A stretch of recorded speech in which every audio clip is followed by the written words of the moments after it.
नमस्कार।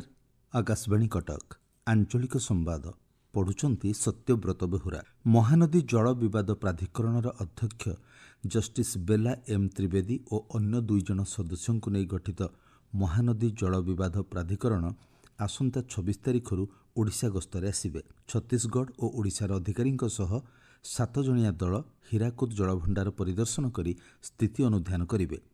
महानदी जल विवाद प्राधिकरण 28 तारिख में पुरी, कोणार्क और मार्च 2 तारिख में चिलिका समुद्र मुहाण परिदर्शन करिवार कार्यक्रम रही। प्राधिकरण गस्त को दृष्टि रखी झारसुगुड़ा, संबलपुर, खोर्धा और पुरी जिलापाल को समस्त व्यवस्था करने को राज्य सरकार दायित्व देइछन्ति।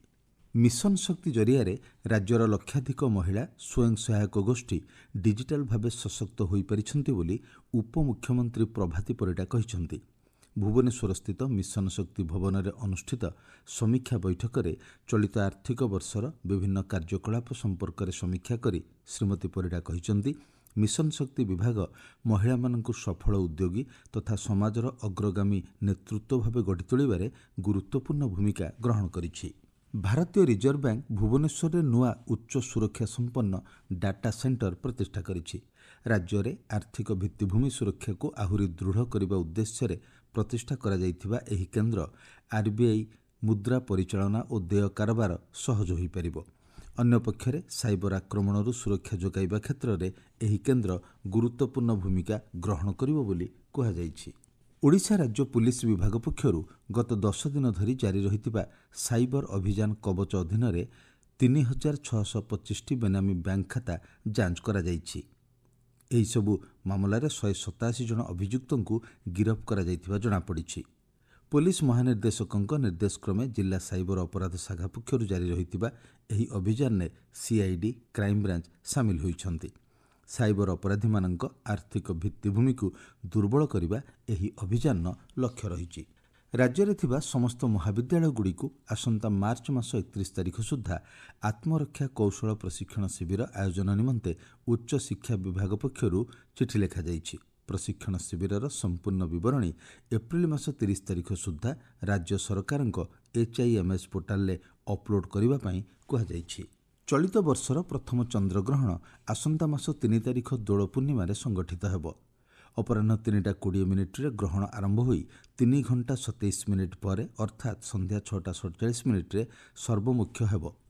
एही पूर्ण चंद्रग्रहण ओडिशा समेत अन्य 6टी राज्य में स्पष्ट दृश्यमान हेब बोली जଣାपड़िछि। राज्य सरकारक आम गौरव आम कॉलेज योजना रे 11टी कॉलेज और गोटे विश्वविद्यालयर भित्तिभूमिर विकास पई 1,73,00,000 टंका उच्च शिक्षा विभाग पक्षरु दिया जाइछि।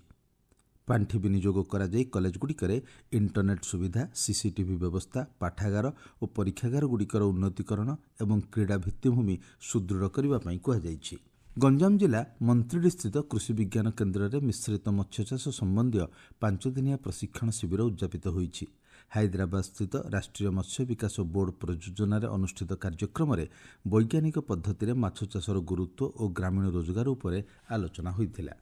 बाल्य विवाह और साइबर अपराध रोकवा नहीं नवरंगपुर जिला चंदाहांडी ब्लॉक कार्यालय सभागृह में एक सचेतनता शिविर अनुष्ठित होइछि।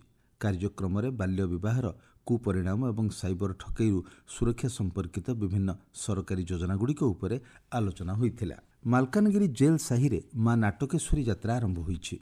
190टी ग्रामर ग्रामदेवी माउली मां मंदिर में एकत्र हेबा परे पारंपरिक रीतिनीति अनुଯାयी पूजार्चना सह नृत्य संगीत कार्यक्रम अनुष्ठित होइथिला। राउरकेला स्थित बिरसा मुंडा हॉकी स्टेडियम रे 25तम राज्य पुलिस हॉकी चैंपियनशिप 2026 आरंभ होइछि।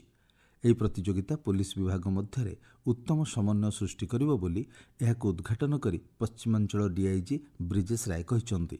राज्यर विभिन्न रेंज और बाटालियन 14टी पुलिस टीम एथिरे अंशग्रहण କରିଛନ୍ତି। प्रथम दिन में गतकाली 14टी मैच अनुष्ठित होइथिला। आसंता काली एही प्रतियोगिता उद्यापित हेब। दक्षिण पश्चिम बंगोपसागर सृष्ट लघुचाप पश्चिम उत्तर पश्चिम दिगरे गति करुछि। आसंता 48 घंटा मध्य यह उत्तर पूर्व दिगरे गति करी दक्षिण पश्चिम बंगोपसागर पहुंचब। लघुचाप प्रभाव में आज और आसंता काली राज्यर विभिन्न अंचल में वर्षा हेबा नै भुवनेश्वर आंचलिक पाणीपाग विज्ञान केन्द्र अनुमान करिछि। ଆଞ୍ଚଳିକ ସମ୍ବାଦ ବର୍ତ୍ତମାନ ପାଇଁ ଏତିକି। ପରବର୍ତ୍ତୀ ଆଞ୍ଚଳିକ ସମ୍ବାଦ ଶୁଣିପାରିବେ ଅପରାହ୍ନ 2ଟା 32 ମିନିଟ୍ରେ।